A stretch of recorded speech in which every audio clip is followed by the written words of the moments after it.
اول حاجه هبتدي بيها في مكونات الايس كريم بتاعتي اللبن المحلى المكثف. طبعا اللبن المحلى المكثف بره غالي جدا، فانا هنعمله في البيت عشان يبقى اقتصادي. معايا لبن، اللبن بتاعك لازم يبقى لبن دسم، يعني جنبك زريبه بقى او لبان محترم كده عنده ضمير، هاتي منه.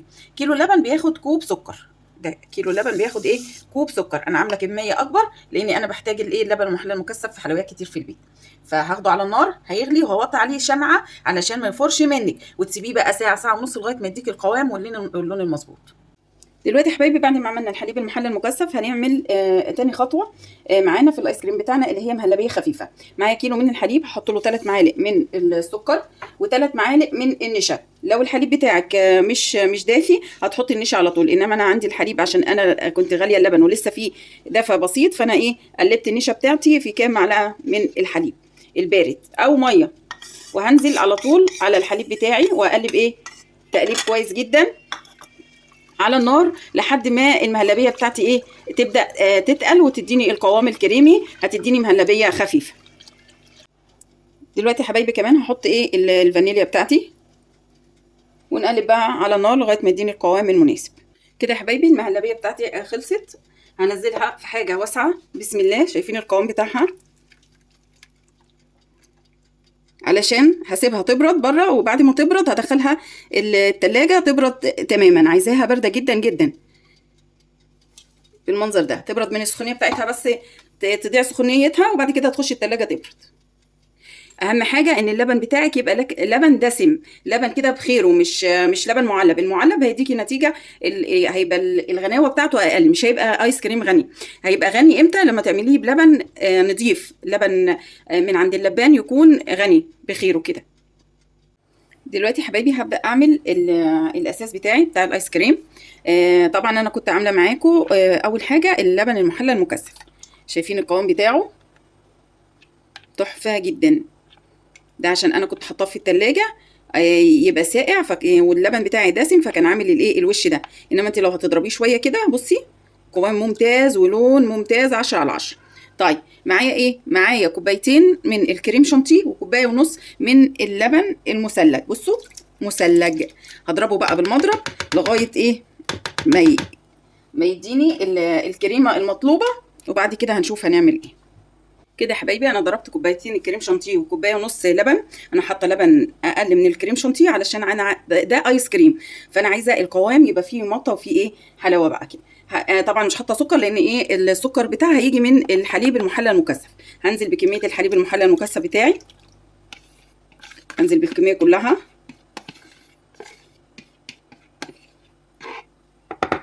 وكمان هنزل بالمهلبيه بتاعتي، المهلبيه الخفيفه اللي انا عملتها اهي زي ما انتم شايفينها اهي، القوام بتاعها اهو. فانا هنزل بقى بيها كلها وهضرب تاني لغايه ما تديني القوام اللي انا محتاجاه.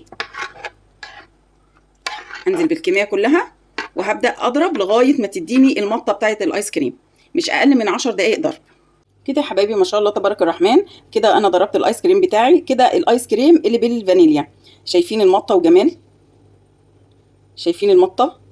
شايفين الايس كريم بيمط ازاي؟ كده لسه قبل ما يتحط بقى في الفريزر. دلوقتي انا هبدا اقسمه وهعمل الاطعم بتاعتي. اول حاجه هشيل جزء بطعم الفانيليا، وبعد كده هنشوف هنعمل بايه.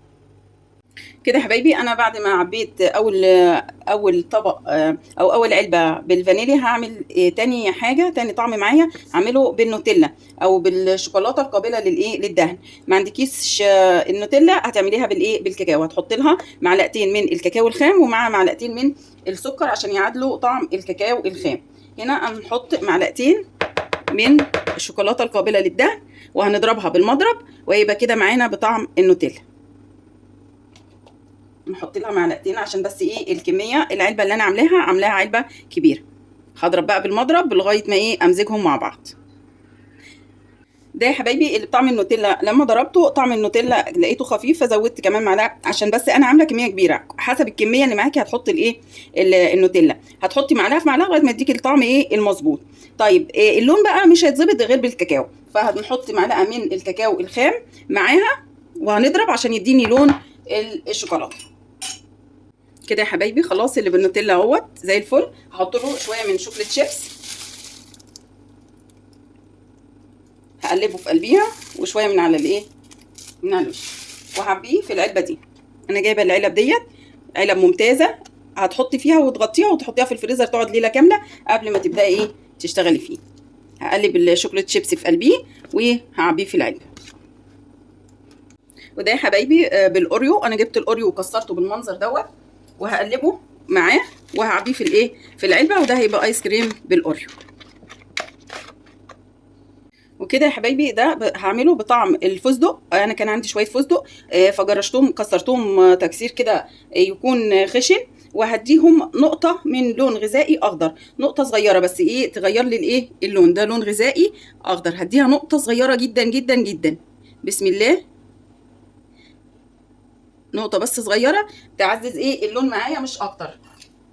وهبدا اقلب،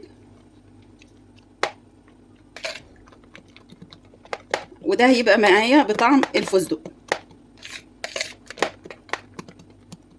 درجه اللون بقى تقدري ايه تتحكمي فيها، بس اللون بيبقى قوي فانتي حطي ايه نقطه صغيره جدا وقلبيه كويس وهو هيديكي ايه درجه اللون. دلوقتي يا حبايبي انا هعمل بطعم الكراميل. انا عامله صوص الكراميل في البيت، هسيب لكم اللينك بتاعه لو حابين تشوفوه. هحط شويه من صوص الكراميل وهضرب واشوف محتاج تاني ولا لا، لو محتاج هزود معلقه كمان، لو مش محتاج تمام. دلوقتي يا حبايبي هعمل بطعم البلو بيري او التوت الازرق. انا معايا صوص بلو بيري او توت ازرق، بس ده جاهز، ده الماجيك. هحطه على الايس كريم بتاعي واقلبه، واعبيه برضو في علبه وعلى الفريزر، هيديني اللون الجميل ده. هعبيه بقى وعلى الفريزر. دلوقتي هعمل الطعم ده بطعم القهوه. معايا بودره نسكافيه اللي هو البلاك، هحط له نقطتين بس من الميه ادوبه، بس ميه سخنه ادوبه خالص، وبعد كده ابدا اضيفه. انا دوبت القهوه اهوت النسكافيه نص معلقه ميه، وهضيفها وهقلبه كويس قوي وهدوقه. لقيته محتاج سكر ممكن احط له ايه سكر بودره عشان النسكافيه بيبقى مر. لقيتي انت طعمه مناسب بالنسبه لك، علشان ده كل واحد وذوقه في الايه في الطعم. في ناس بتحب الطعم قوي، وفي ناس بتحبه ايه لا يعني عايزاه مسكر شويه. فانا هقلبه وادوقه بالنسبه لي انا الطعم تمام ولا محتاج اضيف له سكر بودره. شايفين اللون بتاع القهوه تحفه ازاي؟ اللون بتاع القهوه اهوت انا دقته. انا بالنسبه لي الطعم كده، عشان انا بحب القهوه وبحب الطعم القوي للقهوه، انا بالنسبه لي مش محتاج اي حاجه، ولا سكر بودر ولا اي حاجه. دلوقتي بقى هعبيه في العلبه ونشوف. كده يا حبايبي ما شاء الله تبارك الرحمن خلصنا. عملت معاكم 7 اطعم مختلفه. ودلوقتي انا خلصتهم هوريهولكم، واحطه بقى في الفريزر يقعد 24 ساعه. بسم الله. بدانا بالاساس بتاعه اللي هو الفانيليا، فستق، اوريو، قهوه، كراميل، بلو بيري توت ازرق، وشوكليت شيبس ونوتيلا. والعلبه دي انا عملتها ميكس ما بين الكراميل والفانيليا والشوكليت. هنروح بقى على طول نحطهم في الفريزر 24 ساعه، وبعدين نشوف نختبرهم ونوريكم قد ايه تحفه. كده يا حبايبي بسم الله ما شاء الله تبارك الرحمن. شايفين كميه الايس كريم بتاعتنا؟ يعني انا النهارده بقى عامله لكم ايس كريم يقضيكم معاكم الصيف كله. معايا الايس كريم نوتيلا والاوريو، فستق، قهوه، ده ايس كريم مشكل كراميل وفانيليا وشوكولاته، وده كراميل، وده بلو بيري توت ازرق، وده فانيليا.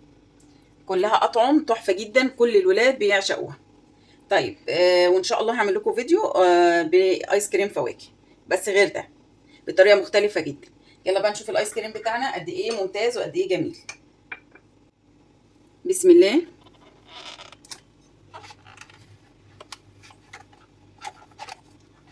انا لسه بس مطلعاه دلوقتي حالا. شايفين المطه والجمال بتاعه عامل ازاي؟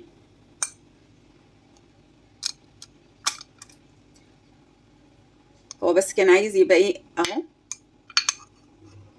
لا شايفين ما شاء الله تبارك الرحمن عامل ازاي؟ ده اللي بالفستق تحفه تحفه تحفه تحفه، وعايزه اقول لكم طعمه جبار. نشوف كمان اللي بالنوتيلا. بسم الله ما شاء الله تبارك الرحمن، يعني شويه ايس كريم تحفه تحفه تحفه تحفه تحفه. شايفين؟ شايفين البوله عامله ازاي؟ شايفين قوام الايس كريم عامل ازاي؟ كده يا حبايبي ما شاء الله تبارك الرحمن، كميه الايس كريم بتاعتي تحفه، كميه وفيره، طعم فوق الروعه. يعني جربيه هتقولي ما اكلتش ايس كريم من احسن مكان بيتعمل فيه ايس كريم، هتقولي لا ما اكلتش زيه. باذن الله. انا طبعا ما غرفتش كل الانواع، علشان انتوا عارفين الايس كريم لو اتغرف لازم يتاكل على طول. شايفين انا مطلعاه هو بقالي شويه، وما شاء الله تبارك الرحمن شايفين الايس كريم عامل ازاي. شايفين برضو اللي في البسكوته ده الايس كريم القهوه، وده النوتيلا. شايفين تحفه تحفه تحفه تحفه تحفه ازاي؟ اوريكم بقى القوام بتاعه. شايفين هنا؟ شايفين ده الفستق عامل ازاي؟ ما شاء الله تبارك الرحمن. شايفين البلوبيري حلو جدا جدا جدا، قوام ممتاز ممتاز ممتاز، والطعم جميل جدا. جربوه بقى بطريقتي ان شاء الله هيعجبكم. مع السلامه.